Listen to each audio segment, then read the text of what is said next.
아, 네. 저희 이제 파트 2인데, 일단 이 분이 누구신지 모르시니까 먼저 자기소개 좀 부탁드립니다. 아, 네, 저는 베트남에서 커머스 플랫폼 만들고 있는 페이아드 허경석이라고 합니다. 네, 그래서 아까 이야기했던 거에 이어서, 이제 스타트업이나 이런 거 투자를 또 많이 하신다고 하시나요? 본인의 사업뿐만 아니라. 그래서 최근에 페이압에 이제 투자를 하시기로 하셨고, 저도 그 얘기 듣고 같이 투자를 하게 됐는데, 사실 이런 아까 철학적인 약간 뭔가 시니컬한 이런 관점에서 여기 투자를 했으면 가능성이 있어 보이신다는 거잖아요. 이 페이압의 장점과 가능성에 대해서 투자자 입장에서 한번 들어볼 수 있을까요? 그러니까 냉정하게 얘기해도 우리가 이야기할 때 태풍에는 돼지도 간다고 시장이 결국 중요하죠. 그리고 베트남이라고 하는 이런 긍정적 시장에서 비즈니스의 기회를 만들고 있기 때문에 당연히 좋은 거고요. 그리고 기본적으로 투자라고 할 때 제일 위험한 게 그냥 소위 얘기해서 사채 마냥 돈을 빌리는 게 제일 위험할 거고 에쿼티 투자도 있고 여러 가지가 있겠지만 가장 FM대로 흘러가고 있어요.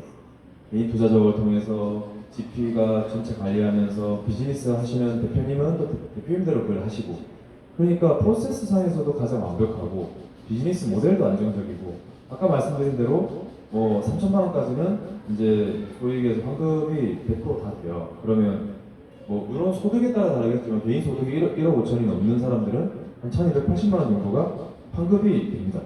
그러니까 전체적으로는 1,700만 원 정도가 되고 원금만 보장이 된다면 그렇게 해서 만약에 양도연수가 된다면 세금으로 돈을 버는 정도의 이익이 생기겠죠. 그런 부분에서 여러 가지 검증해야 될 게 있지만 아주 냉정하게 판단하더라도 비즈니스에 대한 것도 중요하고 사업성도 필요하고 제일 중요한 게 사실 제일 중요한 게 팀이거든요. 그 팀이 제일 중요한데 예를 들면 이 돈이 들어갔을 때 흥청망청 날아가겠다 싶으면 그 회사는 참 위험하죠. 근데 지금 허경수 대표님은 정말 알차게 그 회사를 키우고 계시고 정말 그 적은 비용으로도 유지할 수 있는 탄력성을 가지고 계시고요. 더 중요한 거는 서울대의 산업공학과 정말 그 수재들이 나온다는데 출신의 그런 또 동아리 엄청난 그 인맥이 있는 동아리 또 거기 출신에 또 회사를 또 카카오에 한번 매각하셨던 경험이 있으면 소위 얘기해서 몸값이 소위 축구 선수나 이런 데도 몸값이라는 게 있거든요. 몸값이 몇백억이다 이런 생각이 들죠. 그러면 어떻게 보면 이제 이 사람을 믿는 것도 있지만 이 베트남 시장이어서 또 더 설득이 된 게 있으신 거네요. 그럼요. 아까 말씀하셨던 거랑 이어서 이제 아까 제가 사업의 성공의 팁을 여쭤봤던 것도 결국 큰 시장을 노려야 된다라고 말씀하셨던 것처럼 이분이 당연히 엄청 좋은 사람이라는 걸 알아도 갑자기 이런 컵 사업한다고 하면 뭔가 이제 파이가 커지는 게 좀 한계가 있잖아요. 근데 이제 컵을 얘기했으면 그런 얘기 했죠. 스마트 컵인가? 이렇게 해서 음료가 자동적으로 정화가 되고 이런 생각을 하겠죠. 근데 네. 그런 게 아무래도 제한적인데 네. 우리나라의 90년대랑 비슷해요, 베트남이. 사실 이게 대표님께서 얘기하실 걸 제가 얘기하고 있는 것 같은데 네. 90년대 정도 비슷한데 스마트폰이 있는 90년대라 생각하면 그 성장 속도가 어마어마하겠죠. 전 세계적으로 어렵다 해도 베트남의 성장 속도는 정말 엄청납니다. 근데 거기서 이 공산주의잖아요. 그럼 해도 되는 얘기잖아요, 그죠? 공산주의잖아요. 네. 공산주의로서 아무래도 시장과 어떻게 보면 자유적인 어떤 그런 경쟁 이런 부분과 좀 여러 가지 섞여 있어요. 제가 볼 때. 근데 거기에 하나의 어떤 채널을 만들어낼 수 있다고 봤어요. 근데 저는 절대 못해요. 저는 제 성격상 못하고 제 능력상 못해요. 이럴 땐 일부 숟가락 올리면서 이 비즈니스를 하면서 옆에서 자금적 서포트 사실 이걸 이제 자금적 서포트는 이제 FI라고 하는데 단순히 그거는 돈을 벌겠다는 의미고 이제 전략적 투자자인 SI로서의 어떤 그 역할을 해주면서 같이 가면은 뭔가 재미도 있고 제가 못하지만 내가 만약에 했으면 이렇게 했으면 좋겠다라는 즐거움도 갈 수 있는 게 스타트업의 투자지 돈만 벌려고 들어오는 거는 사실상 초기 투자로서는 적절하지 않다고 생각합니다. 워낙 위험하니까. 사실 이렇게 이 대표님의 사업을 이렇게 또 좋게 봐주시니까 되게 지금 좋으시죠, 기분이. 네, 그러면 이제 이 들었을 때, 이 페이압에 대해서 빠진 장점이나 더 회사에 대한 소개를 할 게 있는지. 일단은 종이컵 예를 좀 드리면 파업을 한다는 것인가? 라는 책이 있습니다. 맥도날드 창업하셨던 레이크록의 자서전인데 레이크록이 세일즈맨 출신이에요. 그분이 일회용 컵을 팔았었어요. 근데 그때 일회용 컵은 굉장히 새로운 상품이었거든요. 그래서 그때 당시에 이제 그분이 아이디어로 테이크아웃을 하면 종이컵이 더 많이 필요하니까 테이크아웃이라는 개념을 만들어서 거기 이제 식당 점주들한테 종이컵을 팔아요. 그래서 세일즈를 하셨는데 마침 이제 컵 비교를 하셔서 든 생각인데 시장이 좋다라는 거에서 굉장히 중요한 요소는 타이밍인 것 같아요. 어떠한 상품이, 어떠한 기술이, 혹은 어떠한 사람이 지금 시장에서 매력이 있는가라는 거는 역시 인생은 타이밍이다. 그 생각이 들어서 말씀하셨지만, 이 대표님 말씀하셨지만, 베트남은 이제 막 소비 시장이 성장할 것 같은 타이밍이다. 물론 이거는 그 누구도 100% 개런티 해줄 수는 없지만, 하나의 예를 들면은, 금년도에 신문 기사를 보시면 롯데그룹이 굉장히 본격적으로 베트남에 오프라인 혹은 온라인 혹은 투자까지 소비 시장에 대한 진출을 하고 투자를 하고 있거든요. 네, 그런 부분들에서 기회가 곧 조만간 도래하지 않을까라는 기대가 있는 것 같아요. 이제 페이하게 어떤 회사인지 아, 지금 세상에 설명 안 해요. 저희 회사는 베트남에서 D2C 커머스 플랫폼을 만들고 있습니다. 이게 무슨 뜻이냐면 판매자가 직접 소비자한테 물건을 팔 수 있도록 중간 과정을 축소해주는 온라인 스토어 모델이고요. 한국에서는 네이버 스마트 스토어가 가장 유명한 것 같아요. 그런 방식으로 오픈마켓, 쿠팡이나 지마켓 같은 오픈마켓 다음 세대로서 온라인 스토어를 만들 수 있는 플랫폼을 베트남에 제공을 하고 있고 그게 아마 다음에 파도를 탈 수 있지 않을까라고 생각을 하고 있습니다. 네, 사실 그리고 오늘이 또 어제가 또 오빠 생일이었잖아요. 그래서 여기 한번 영상 한번 네. 제가 배너를 또 만들었어요. 그래서 약간 이제 오빠가 이제 30대 얼마 안 나오셨잖아요. 그래서 더 늦기 전에 약간 이런 배너와 함께 조금 이따 사진 촬영하는 걸로 하고 네 어쨌든 어제 생일 축하드립니다. 네 하필 또 날짜가 생일 다음 날이셔서 또 기운이 되게 좋네요. 진짜 우연이거든요. 그치 저희가 날짜에 되게 오래전에 잡았잖아요. 근데 궁금한 게 이렇게 하면 본인이 가져가야 되나요? 이거 어떻게? 집에 세워놔야 돼요? 네, 이거 배너만 드릴 거예요. 거치대는 제가 따로 산 거라 배너만. 이거 지금처럼 계속 있어주세요. 같이 보면서. 저희 얼굴로 2배 정도. 그래서 좀 부담스러우면은 자르기 좋게 일부러 이렇게 하는 거예요. 반 자르라고. 그래서 이제 내 얼굴이 너무 부담스러우시면 반 자르면 딱 사진이 없어요. 그럼 딱 이 A5 약간 A3 사이즈거든요. 그거까지 제가 고려를 해서 배려를 했는데 너무 부담스러우시죠. 회사에 붙여놓아서. 네 생일 축하드린다고 한번 말씀드리고 싶었고 거의 라디오 방송 같네요. 네 그다음에 이제 본격도 그러니까 제가 또 이준 대표님께 궁금했던 거와 또 그 다음에 사실 것들은 상장 조건이나 경영에 대한 거는 사실 이준 대표님과 허근수 대표님이랑 공통적으로 제가 질문할 수 있을 것 같아서 질문들을 준비해봤는데 먼저 그런 경영에 대한 이야기에 앞서서 공간 건축공학과를 나오셔서 공간 디자인을 공부하셨는데 사실 저도 이 공간을 제가 공간 디자인을 배워본 적은 없지만 이 종각점을 또 오픈했고 마곡점을 오픈하는 걸 준비하면서 진짜 거의 다 때려 맞으면서 배웠거든요. 해보니까 아니네. 어떡하지? 또 버리고. 근데 이제 이런 공간 디자인에 대한 니즈가 제가 많아진다고 생각하는 건 많은 사람들이 자기만의 공간을 가지고 싶은 니즈가 최근에 되게 많아진 것 같더라고요. 그래서 이거는 이제 이준 대표님의 경험을 살려서 처음 나만의 공간 혹은 공간 디자인을 하고 싶은 사람이 있다면 그런 꿀팁 같은 거를 좀 알 수 있을까요? 뭐 아무래도 인테리어를 셀프로 하시는 분들도 많고 또 국내 시장은 DIY는 아무래도 해외에 비해서는 좀 적어요. 뭐 많이 하고 있다지만 하기 어렵고요. 그래서 보통 업체를 통해서 하고 사업을 하시는 분들은 그런 공간이 결국엔 회사예요. 그리고 카페나 아무래도 이제 상업 공간 하시는 분들은 그게 자기의 매장이 되겠지만 아무래도 좋은 업체를 만나는 게 제일 중요할 겁니다. 결국엔. 근데 그 좋은 업체들도 여러 가지 고객 중에 한 명이에요 저희가. 그렇기 때문에 인스타그램이나 아무래도 핀터레스트에 좋은 사례를 가지고 많이 결합해야 돼요. 사실 저도 이제 업체랑 업체인데 그 중에 한 개인데 사실 우는 사람 떡을 하나 더 준다는 얘기가 참 옛날 말이 맞아요. 네, 이런저런 신경 쓰다 보면 결국엔 코가 걸려서 엄청 시달리다가 일을 하는 경우도 있겠지만 결국에 그게 뭐 나쁘다는 게 아니라 소비자로서 뭐 소비자도 시간 많이 써야 되는 거거든요. 더 해달라 신경 써달라 이렇게 하는 게 그런 게 좋고 그렇게 그냥 그저 해달라 이게 아니라 하고 나니까 별로네 이것보다 좀 사례를 많이 찾는 게 제일 중요할 거예요. 이게 결국엔 그리고 또 제일 중요한 게 그거 있죠. 뭐 옛날에 우리 동네 뭐 밀리오레 세대다 보니까 밀리오레 가면은 이거 사고 그러면 안 된다. 요대로 사야 된다. 저 그걸 그대로 사서 항상 입었어요. 이것처럼 핀트레스트 이것저것 찾으면 안 되고 그 공간을 공부를 하면 그 공간 그대로 보여주고 요것처럼 해야지. 입구는 여기처럼, 먼 여기처럼 이러면 그 공간의 정체성이 사라져요. 결국에는 샘플링도 너무 중구난방을 하면 안 된다. 이런 것도 조언을 드릴 수 있겠네요. 그러면 혹시 약간 처음 하셨을 때 시행착오가 있었던 게 있을까요? 공간 디자인을 하셨을 때? 저도 제가 저희 회사를 인테리어를 셀프로 했었는데 다 하고 나니까 이게 뭐지? 라는 적도 있죠. 문을 이상하게 달거나 네.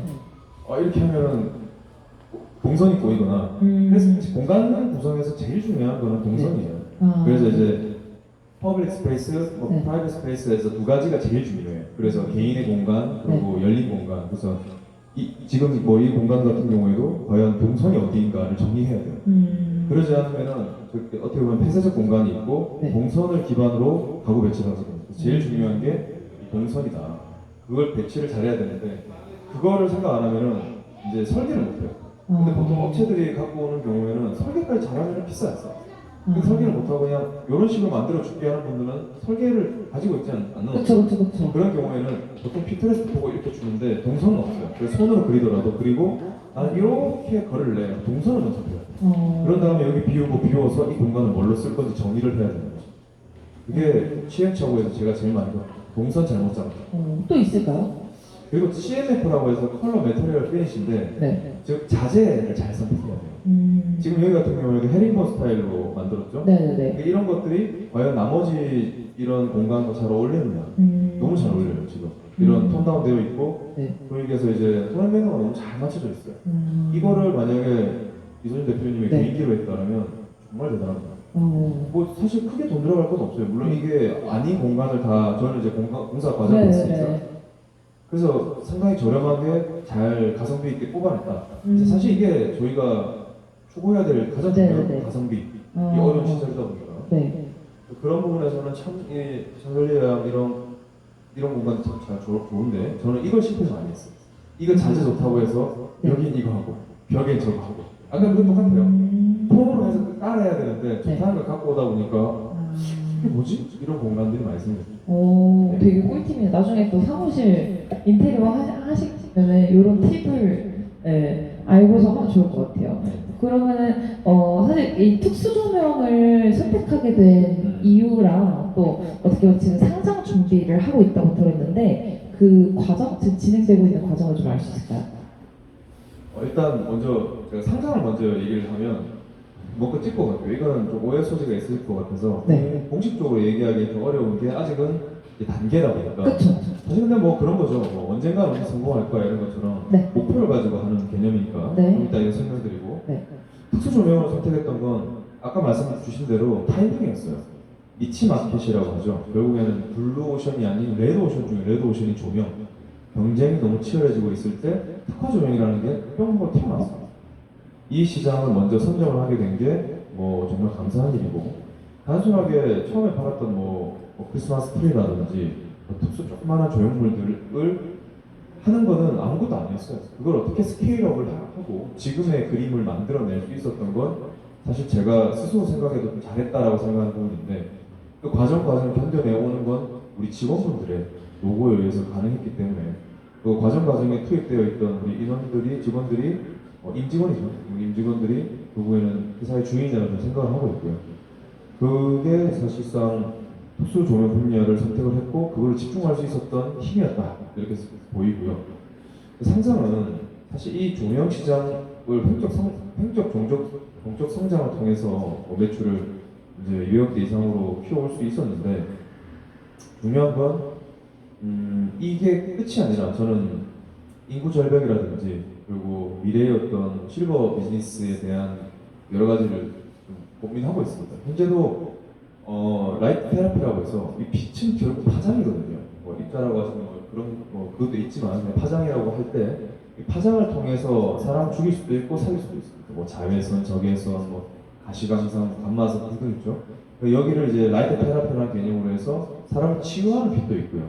저희는 이걸 통해서 이제 케어 라이트라고 하는 거의 코로나까지 죽일 수 있는 이런 광선까지 특허 판권을 가지고 있는 거를 저희가 판권을 가지고 와서 제품을 개발해서 나라장터라고 하는 마스크까지 올려져 있어서 이제 전국 학교라든지 이런 기차 뭐 이런 공공 장소에도 납품이 됩니다. 그리고 가로등 같은 경우에도 식물들이 죽습니다. 예. 그래서 민원이 정말 많아요. 그럼 현재 어떻게 문제냐? 이 민원 때문에 그냥 조명을 끕니다. 그랬더니 지나가는 사람들이 구덩이에 빠져서 다치기도 하고. 그래서 또 불을 킵니다. 이거를 주무관님들이 스트레스 받으면서 매번 하고 있어요.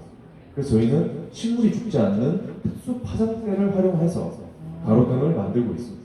예, 그런 여러 가지 좀 뭐 헬스 건강에 가까운 이런 걸 하고 있고요. 저희는 상장을 통해서 헬스케어와 실버 비즈니스로 회사를 키우기 위해서 상장한다 이렇게 보시면 되겠습니다. 그러면 혹시 그 페이압 대표님도 이런 상장에 대한 계획이 있으신지? 너무 질문이 모호한가요? 그리고 약간 단기간의 목표? 예를 들면 이제 이준 대표님은 지금 스케일업을 하는 입장에서 요런 비전을 가지고 실버 시장이랑 뭘 이제 결합한다라는 요런 비전처럼 이제 페이압도 뭐 어떻게 보면 이제 베트남 커머스를 도전하신 지 또 몇 년이 되시잖아요. 약간 단기간의 목표라도 좀 알 수 있을까요? 제가 이번 창업하기 전에 회사는 카카오를 다녔었는데요. 기본적으로 IT 플랫폼 사업을 하는데 익숙한 사람입니다. 그래서 사용자를 늘리고 사용자 트래픽을 늘린 다음에 뭔가 돈을 버는 그런 도식이 좀 더 익숙한 사람이에요. 사실 그런 부분에서 이 대표님이랑 저는 좀 다른 컬러를 가지고 있죠. 그러나 요즘 매출이 무조건 나야 돼요.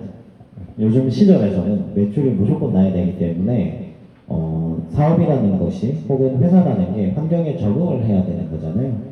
그래서 저희가 기존 계획에 비해서는 매출을 좀 더 중시하는 방향으로 바꾸려고 하고 있어요. 올해 그 준비를 했고, 뭐 예를 들면 베트남 현지의 인플루언서를 저희가 찾아서 라이브 커머스를 할 수 있도록 준비를 하고 있습니다. 좀 더 상품을 파는 행위에 집중을 하는 거죠. 프로덕트를 만드는 것보다는. 그래서 짧게 말씀드리면 향후 1년 동안은 사용자 숫자를 늘리는 거에만 온전히 집중하기보다는 프로덕트를 만들긴 하지만 매출이나 혹은 거래액을 늘리는 방향으로 같이 병행을 할 생각이고 그 부분에서는 베트남이 한국보다 상당히 유리한 편입니다. 왜냐하면 한국은 이미 너무 좋은 판매자도 많고 온라인에서 경쟁도 굉장히 심해요. 그래서 뭐 마케팅이라든지 여러 가지 측면에서 효율을 잘 내기가 굉장히 어려운데 상대적으로 베트남은 경쟁 수준이 좀 낮기 때문에 그런 부분들에서 인풋 대비 아웃풋이 좀 괜찮을 수 있다. 그런 특징을 좀 시장의 특징을 잘 살리려고 하고 있다. 라고 말씀드릴 수 있을 것 같아요. 사실 또 요 지금 찍는 시점에서 5년 뒤에 이 영상을 보면 또 사실 뭐 두 분 중에 회장님이 되신 분들도 있을 수도 있고 갑자기 사업이 뭐잘 안 될 수도 있고 근데 이제 이 순간 자체에 어떻게 보면 이루어질 수 있을지 없을지 모르겠지만 이런 목표를 가지고 있고 또 이거를 이렇게 기록으로 남기는 건 좀 되게 좋은 거라고 생각해요. 또 바꿀 수 없는 가치라고 생각도 하고 네 그러면은 상장에 대해서 조금 한 번 더 질문을 하자면 그냥 20대 30대 창업하는 사람들이 막연하게 저 그냥 상장하는 회사의 대표가 되고 싶습니다 이렇게만 생각을 하는데 뭐 구체적으로 얘기하기는 좀 힘들 수도 있지만 대략적인 이제 내가 하는 사업이 상장을 하고 싶은데 제가 어떤 것부터 준비해야 될까요?를 어떤 20대 청년이 이준 대표님께 질문을 한다면 어떤 얘기를 좀 해주실 수 있을까요? 뭐 방법론은 참 많습니다.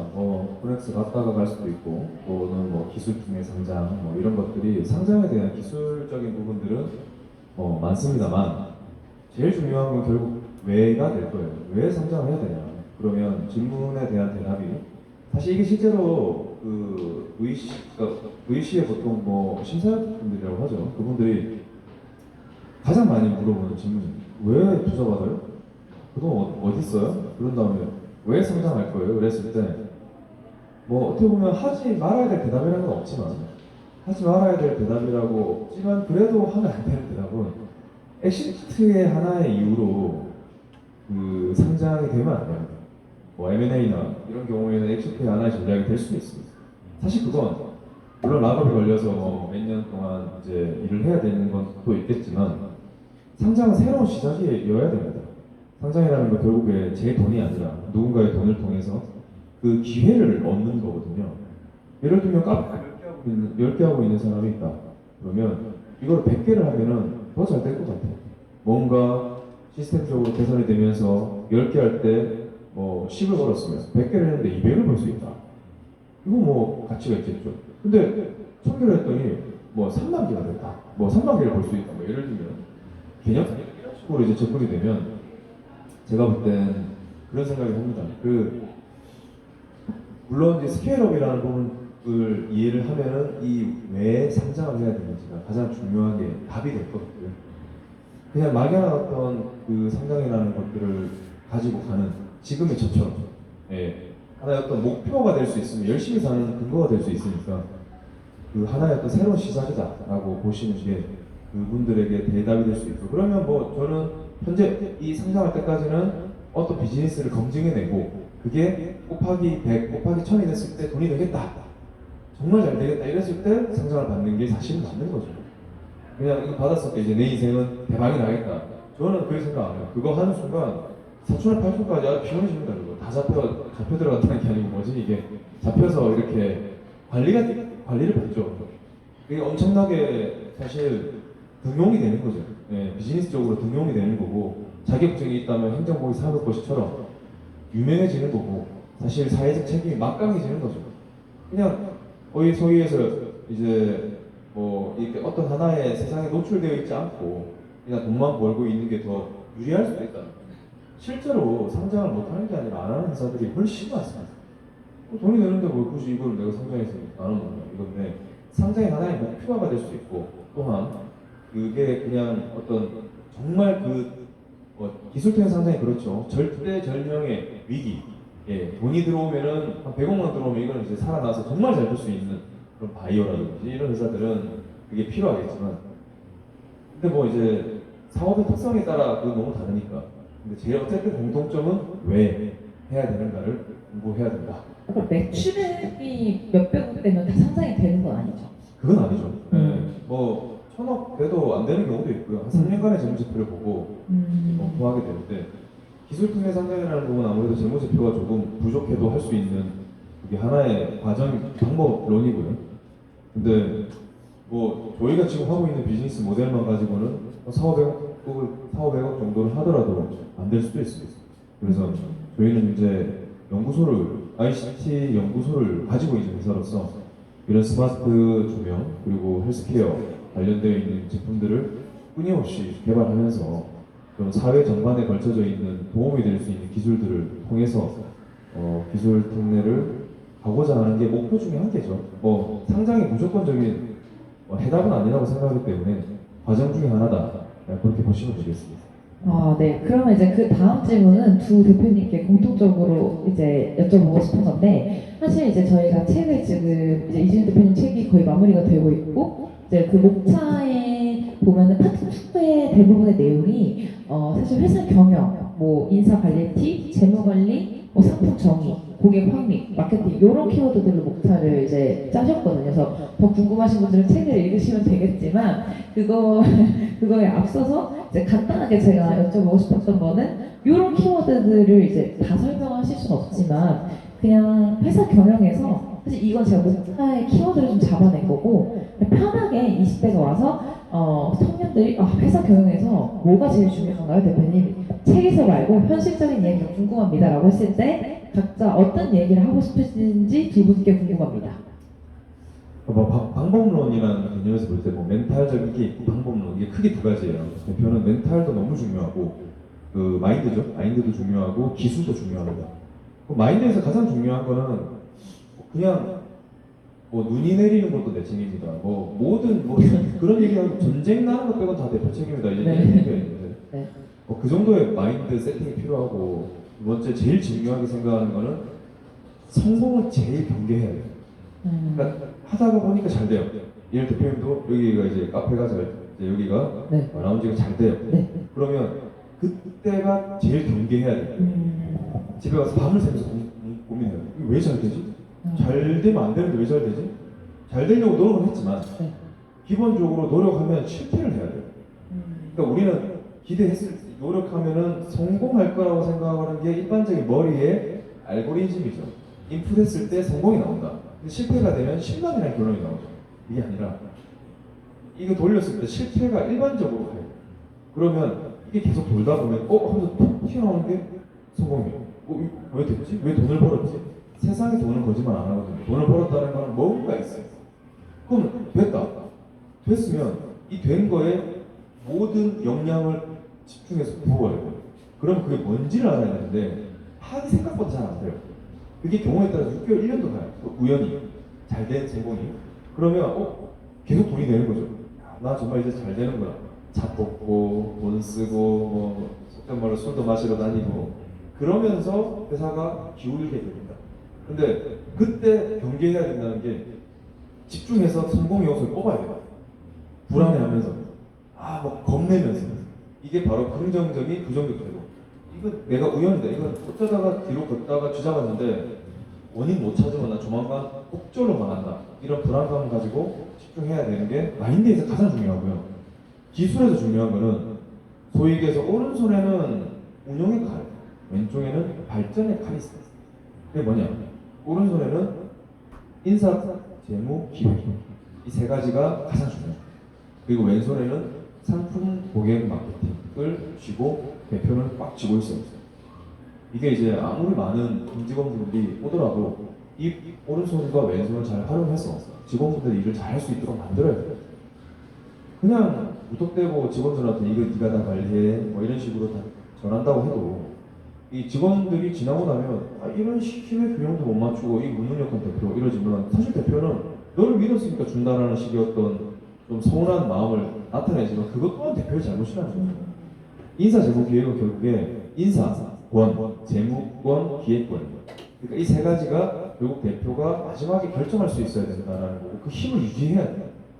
제가 우리 회사에 한 60명 정도의 인원들이 이제 구성이 되고 있는데 그 인원들이 그저 저를 존경하고 그저 이렇게 하지는 못하죠. 뭐 저는 그렇게 하고자 노력하겠지만 근데 모든 생각이 다르기 때문에 그 생각을 어느 정도 중간에 맞추기 위해서는 그분들이 이 이준우 대표가 이 권한이 있다라는 게 사실은 뭐 그게 두렵다 그렇기 때문에 말을 듣는다 이런 건 절대 안 돼요. 그렇게 가서는 안 돼요. 그게 최근 MZ세대는 절대 그럴 수가 없어요. 그런데 결국에는 그 힘에 대해서 존중받을 수 있어야 돼요. 대표가 멍청하면 안 되겠죠. 그래서 공부를 많이 해야 돼요. 인사권에 있어서는 그들이 얘기하는 인사에 대한 개념, 복지의 개념, HRD, HRM 다 알아야 돼요. 그리고 재무, 돈에 대해서 얘기하는데 CF 한 명 데리고 와서 그냥 한다? 이것도 안 돼요. 돈에 대해서 세금 계산서부터 뭐 재무 계산 그리고 뭐 재무제표 이쁘게 만드는 것까지 다 할 수 있어요. 뭐 기획, 사업 기획에 대해서 직원들이 이거 하고 저거 하고 망하고 나서도 책임 소재 없고 그러면 누가 그 책임지겠냐는 거죠. 결국에는 내가 책임질게 해봐 라고 할 수 있는 힘이 있어요. 왼손에 있는 상품 고객 마케팅이 결국에 돈을 버는 조건이에요. 상품이 많아지면 많아질수록 횡적 또는 종적 성장을 할 수 있습니다. 그리고 고객도 정의할 수 있어요. 고객만 정의를 잘해도 상품이 만들어집니다. 예를 들어 이 컵을 아까 말씀 주셨죠. 실내에서만 파는데 이거 실외에 팔아야겠는데 라고 상품 고객을 정의하는 순간 사업이 빡 터져버릴 수 있거든요. 그걸 타이밍을 보면서 맞춰야 되고요. 타이밍을 보기 너무 좋은 세상이에요. 네이버, 인스타그램 등등 뭐 구글 이거 검색만 좀 해보면 그 세상의 트렌드를 다 파악할 수 있거든요. 그 두 개를 연결하는 게 바로 마케팅 전략이죠. 이게 대표가 지녀야 될 마인드와 기술이다. 이렇게 얘기할 수 있습니다. 네, 이 페이니아 대표님의 입장에서 경영에서 제일 중요한 건 뭐라고 생각하십니까? 이게 아까 이지훈 대표님께서 현재 본인이 만나야 되는 대표는 매출 이제 한 300억, 뭐 500억, 그리고 이제 인원 한 100명 정도 되는 회사다라고 하셨으면 사실 이제 이 질문의 전제가 20대 후배들에게 하는 거라면 역시 또 이제 그 너무 큰 사업을 하고 계세요. 예, 연간 200억 하시기 때문에 저는 지금 이제 이 버전에서 답을 드리는 굉장히 심플한 거는 최초에 제가 익숙한 건 스타트업인데 최초의 5명, 3명을 어떻게 모을까 요거만 딱 제가 답을 좀 드려볼게요. 이기적으로 생각을 했을 때 모든 개개인이 이기적으로 생각했을 때 내가 이 아무것도 없는 팀 빌딩이라고 하죠. 아무것도 없는 처음의 상태에 왜 합류해야 되는가에 대해서 아주 논리적이고 그리고 이익적으로 맞는 답이 있어야 되는 것 같더라고요. 그게 이제 대표가 응징력이 있어야 되는 것 같은데 아까 왼손 오른손 비유를 하셨을 때 주로 이제 오른손에 해당하는 초기 회사는 결국에 대표가 돈을 끌어오든 사람을 친해서 데리고 중학교 동창회에서 데리고 오든 그리고 비전이라고 이제 스타트업에서 보통 얘기하는데 우리가 뭘 만들면 세상이 어떻게 좋아질 거다라는 어떤 이미지를 그 세 개의 어떤 조합으로 사람을 꼬시게 되는 것 같아요. 그 힘이 있어야 되는 것 같고 다만 그 세 개 중에 아무것도 없어도 주 120시간씩 일을 하면 사람이 모입니다. 네, 정말 초기에. 왜냐면은 당장 돈이 안 되는 건 서로 이해할 수 있으니까 정말 저 사람이 영혼을 바쳐서 하는구나. 사실은 주 100시간, 120시간 하는 걸로 굉장히 유명하신 게 앨런 머스크죠. 네, 그래서 거기에서 나오는 존경도 있는 것 같아요. 이 사람이 정말 진심이구나. 그래서 초기에는 초기 팀이 모이는 이유는 굉장히 각양각색이긴 하지만 어쨌든 사람이 응집이 되는 어떤 중력이라고 할까요? 그게 있는 게 출발인 것 같아요. 물론 제일 쉬운 거는 내가 현금이 100억 있어서 딱 박아서 시작하는 게 제일 쉽습니다. 되시는 분 입장에서 저는 그게 안 됐는데 그래서 가장 처음에는 팀빌딩을 할 때는 저 사람들이 왜 나랑 같이 조인을 해야 될까? 혹은 좀 더 노골적으로 제가 후배들한테 많이 썼던 표현은 굳이 네가 대표해야 할 이유가 있을까? 다 똑같이 대학 동기 모였는데 왜 너가 굳이 대표해야 할까? 저들이 보기에 그 질문을 되게 많이 했었던 것 같아요. 갑자기 약간 이렇게 합류를 하게 됐지만 제가 내 컨텐츠를 좀 만드는 사람이잖아요. 그래서 저희가 출판업을 메인으로 하지만 저는 예술을 했고 어떻게 보면 제가 점점 저희 회사가 컨텐츠 제작소로 제가 가고 있는 느낌이 들어요. 약간 직감적으로. 근데 지금 촬영을 하고 저는 항상 메모를 하면서 들으면서 아 이 컨텐츠 괜찮겠다라고 생각했던 건 이분의 입장인 20대 청년 그리고 여기서 성장을 할 때는 또 요 좋아. 그래서 약간 이 콘텐츠 자체가 더 많은 공감대를 지금 유도를 할 것 같아서 지금 되게 제가 스스로 질문을 했지만 뿌듯했던 순간이었고요. 그리고 네 질문이 2개만 남았어요. 그럼 이제 요즘의 포커스는 MZ 세대에 대한 키워드가 되게 많고 ESG 경영에 대한 트렌드가 되게 많은 것 같아요. 그래서 제가 이지훈 대표님과의 촬영의 기획안을 제가 되게 고민을 많이 하면서 저는 어떻게 보면 저자분들의 이 목차 안에서 키워드를 최대한 많이 뽑아내려고 노력을 하는 편이거든요. 근데 이거를 조금만 각색을 하면 MZ 세대 경영 그리고 이제 지속 가능한 거를 계속 목차에서 말씀하셔서 그걸 조금 트렌드 언어에 맞추면 저는 ESG 경영이랑 어울린다고 생각을 해요. 그래서 이제 이 마지막 일단 저는 MZ 세대인 것 같아요. 아직 저는 MZ 세대고 이 두 분은 MZ 세대를 다뤄야 하는 대표님들 입장인 것 같거든요. 그래서 요즘 저도 보면 이 공간에서 대기업에서 MZ 세대와 소통 간담회도 하는 걸 보면서 아 요즘 이 윗분들은 MZ 세대와 소통하는 게 되게 중요하구나를 알게 됐었고 11월 중순에 제가 강의가 잡힌 것도 MZ 세대를 대표하는 저 그리고 이제 80년대 70년대생 분들과 소통을 하는 또 저희가 인터넷 강의 같은 컨텐츠를 찍는 걸 이제 제가 비용을 받고 강연을 가는데 그렇게 하면서 제가 느껴진 건 아 확실히 MZ 세대에 대한 고민이 윗분들이 많다 1번 그리고 2번은 창업을 이제 하는 입장에서 보면은 처음에는 아까 말씀하신 것처럼 인원을 모으거나 돈을 버는 게 중요한데 그 다음에는 뭐 상장이라던가 이 지속 가능한 경영이 될 수 있는 시스템이 되게 중요하다고 생각을 하거든요. 그래서 이 MZ 세대를 다루는 뭐 전략 그리고 ESG 경영 지속 가능성이 있는 성장을 위해서의 이 회사의 비전을 두 분께 좀 듣고 싶습니다. 네. 일단 다룬 MZ 세대시니까 네, 네. MZ 세대는 MZ 세대라고 안 한다고 하더라고요. 네. 그래서 뭐 일단 영어를 하시니까 네네네. 다룬다라는 단어보다는 네. 어떻게 이제 같이 어우러질까에 네. 대한 개념인 것 같아요. 근데 뭐 우리가 뭐 그러잖아요. 동국이를 가장 똑똑한 세대라고 하는데 정말 똑똑해요. 예, 그러니까 뭐 정보에 대한 것도 워낙 빨리 캐치할 수 있고 그러니까 그만큼 똑똑하다 보니까 그 세상은 다 이게 비율대로 가는데 똑똑해도 헛똑똑이들은 항상 있어 왔고 이기적인 사람은 항상 있어 왔고 헌신적인 사람은 항상 있어 왔어요. 그래서 좋은 사람을 만나는 게 제일 중요합니다. 제가 예전에 그 휴넷에 조영태 대표님께 질문한 적이 있어요. 그 교육회사잖아요. 그래서 어떻게 하면은 행복 경영을 할 수 있습니까? 그랬더니 결론적으로 볼 때는 좋은 사람을 뽑아야 된다는 거죠. 그래서 인재 전쟁으로 가야 된다. 인재 경영으로 가야 된다. 이런 얘기를 했는데 사실 그때는 좀 충격을 먹었던 건 아니 교육회사 대표님께서 사람을 잘 뽑아야 되면 사람이 잘못 뽑혔을 때 교육을 통해서 그러면 못 바뀌나? 사실 그 조영탁 회장님 대표님께서 그런 생각의 대답은 아니었고요. 그만큼 좋은 사람을 뽑아야 한다는 건데 좋은 사람 뽑아놓으면 하지 말라고 합니다. 본인의 인생이 소중하다 보니까 자신이 시간을 쓰고 있는 그 순간에 그냥 허투루 안 하고 싶어 하거든요. 그걸만 울타리만 쳐주면 그들은 그 울타리를 꽉 채운다. 근데 안 되는 분들은 울타리가 아니고 옆에서 잡아줘도 못합니다. 그러니까 결국에는 좋은 사람을 뽑아야 되는 강도가 예전보다 더 강해졌어요. 왜냐하면 찾아야 되는 속도가 너무 빨라요. 하지 말라고 해도 밤을 새서 하는 사람들은 오히려 지칠까봐 말려야 돼요. 그분들은 너무 꿈이 강하고 물론 그걸 저희가 도와주고 직원들이 꿈을 찾아야 돼요. 그래서 MZ세대가 제일 많이 하는 게 사실 그 질문을 받을 때 좀 당황을 하더라고요. 제가 마지막 항상 면접 볼 때 저 100명까지는 무조건 제가 다 봐야 된다 생각하면서 면접 보는데 볼 때 그런 질문을 마지막에 해요. 꿈이 혹시 뭐예요? 하면 당황을 하시는 거죠. 그 질문을 되게 오랜만에 받는다는 거죠.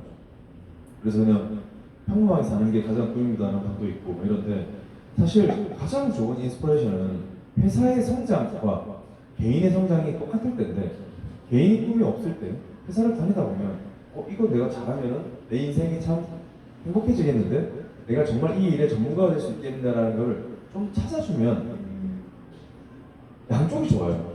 그러니까 아직 좀 탄력적인 작은 회사니까 우리가 작은 회사들은 그 직원의 꿈에 좀 집중해주면 사실 그거를 물어보는 세대가 요새는 안 된다 하는데 조선시대도 그랬어요.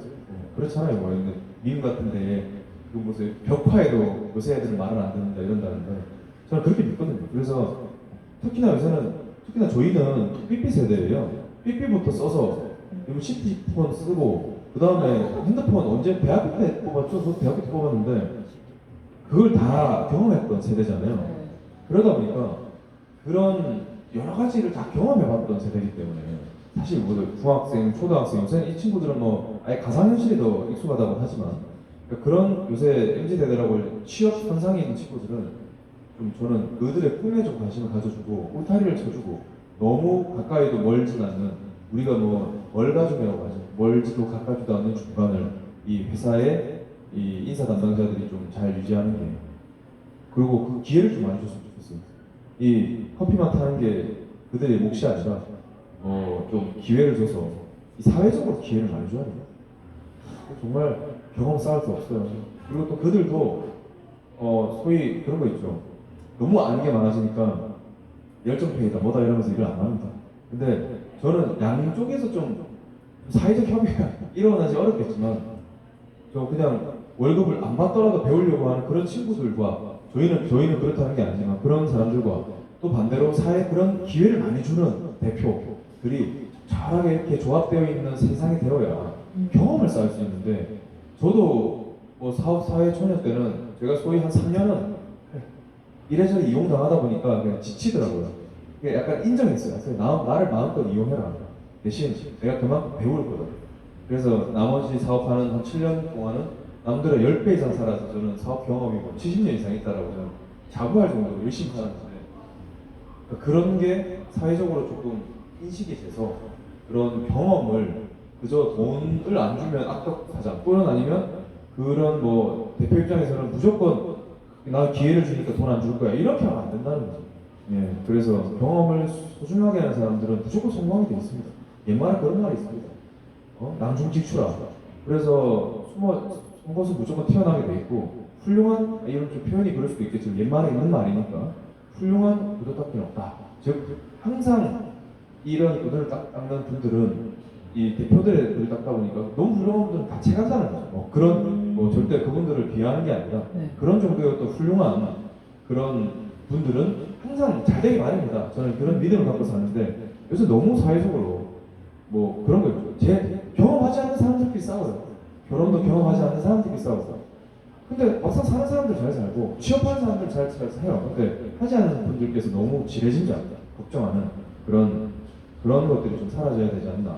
그래서 그런 걸 좀 우리 대표 입장에서는 직원들에게 돈을 주면서 좀 교육해야 돼요. 내가 가르치는데 말이야, 뭐 너는 70%만 줄 거야 이러지 말고 좀 그래.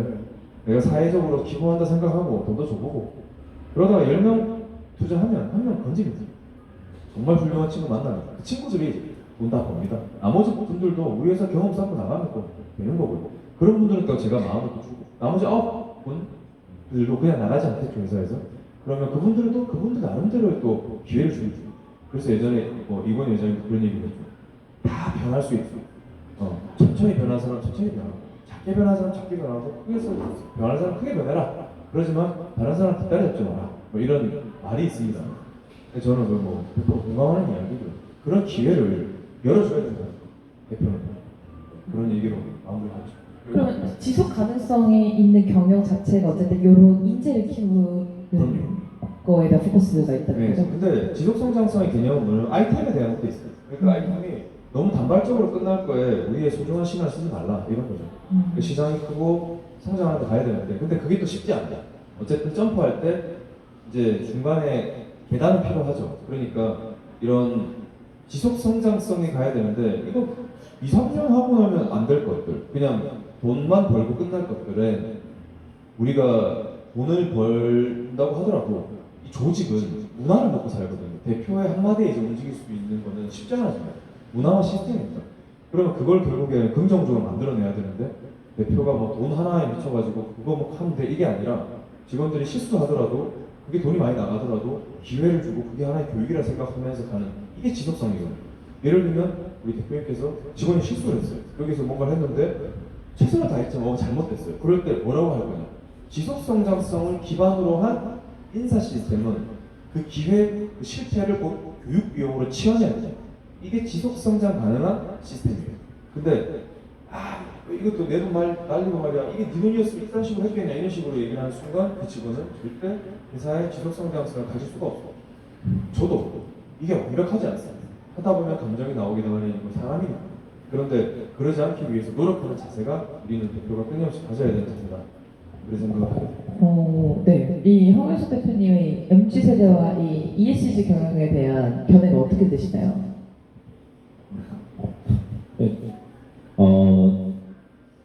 저는 저희 회사의 굉장히 구체적인 특징입니다만은 한국 분들만 있지 않아요. 해외 사업을 하다 보니까 다른 나라 분들도 있잖아요. 그래서 MZ 세대라고 하면 일단 나이대는 같지만 국적이 또 다르고 문화가 다른 분들이 있어요. 거기서 제가 느끼는 거는 이제는 뭐 인스타그램이나 넷플릭스나 유튜브나 매체를 워낙 같은 걸 소비를 하다 보니까 국가 간 차이보다는 세대 간 차이가 더 큰 것 같아요. 베트남에 있는 25세 여성분이 소비하는 어떤 콘텐츠나 인스타그램 라이크 누르는 패턴이랑 한국에 있는 25세 여성이 하시는 게 제가 보기엔 그렇게까지 다르지 않은 것 같다. 예, 아마도 1995년에 베트남 사람과 한국 사람의 차이보다는 굉장히 많이 줄었을 것 같다. 라는 생각이 들어서 저는 이제 MZ 세대라고 하면 좀 국가를 여러 개에서 조금 겪게 돼서 국가도 다른데 이제 세대도 좀 다른 거를 적응을 하고 있어요. 좀 많이 어렵다. 굉장히 어렵다라고 생각을 하고 있고 그래서 저의 이 상황 안에서는 상당히 너무 깊이 이해를 해야만 할 수 있는 방식으로는 행동을 안 하게 되더라고요. 왜냐면 제가 저분들을 정말로 같은 물리적으로 같은 지역에 있는 것만큼 이해하는 건 사실 불가능하기 때문에 약간의 이해가 있어도 서로 이제 뭔가 규칙이나 어떤 명문화된 조건들을 가지고 하게 되더라고요. 이거는 제가 가지게 되는 저희 회사의 특징이고, 다만 베트남 분들이 아니더라도 혹은 다른 나라 분들이 아니더라도 한국에서도 과거 세대보다는 현재 20대들 같은 경우에는 뭔가 좀 더 투명하게 기브 앤 테이크가 선명하게 서는 걸 좋아하시는 것 같아요. 그래서 그거를 저는 좀 인정하려고 하는 편이고, 다만 단기적으로만이 아니라 장기적으로도 사실 서로 잘 도움이 되면 좋겠다. 사실 이게 아마 이 대표님 말씀하신 경험 내지는 성장 내지는 사람에 대한 투자 결국에는 장기적인 건데, 그 안에서 조화를 이루기가 참 어렵지만 제 나름대로 적응하는 거는 조금은 더 중간중간 정리를 해서 공유를 하려고 노력을 한다 정도가 있는 것 같아요. 네.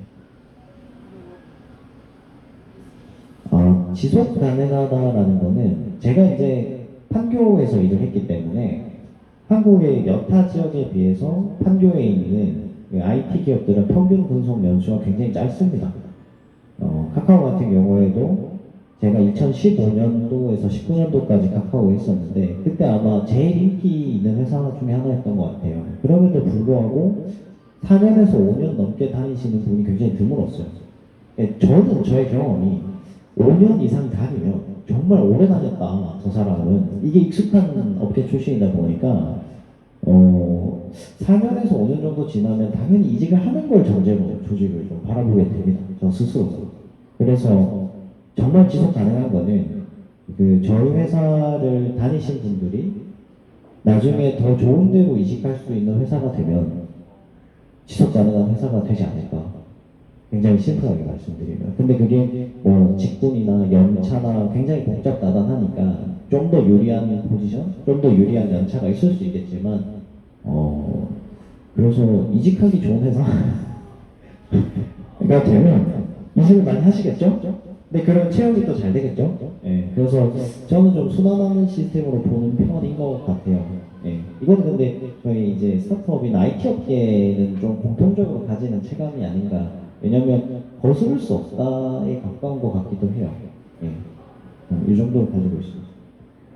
사실 정말 같은 CEO 입장이지만 진짜 또 저 너무 신기한 게 이 A와 B의 의견을 들을 수 있는 기회가 많이 없잖아요. 근데 되게 현실적인 어떻게 보면 이 지속 가능성이란 단어에 있어서도 이렇게 해석이 다를 수 있고 그 상황에 맞춰서 대표가 유연하게 생각할 수 있는 능력이 되게 필요하구나를 느꼈습니다. 그럼 이제 이 촬영을 마치기에 앞서서 앞으로의 우리 회사의 비전 혹은 오늘 촬영했을 때 소감 한마디만 듣고 마무리를 해보도록 하겠습니다. 요거는 이제 주인공이 이 대표님이시니까 제가 먼저 하고 마무리를 이 대표님이 하시는 걸로. 오늘 촬영의 소감을 말씀을 드리면,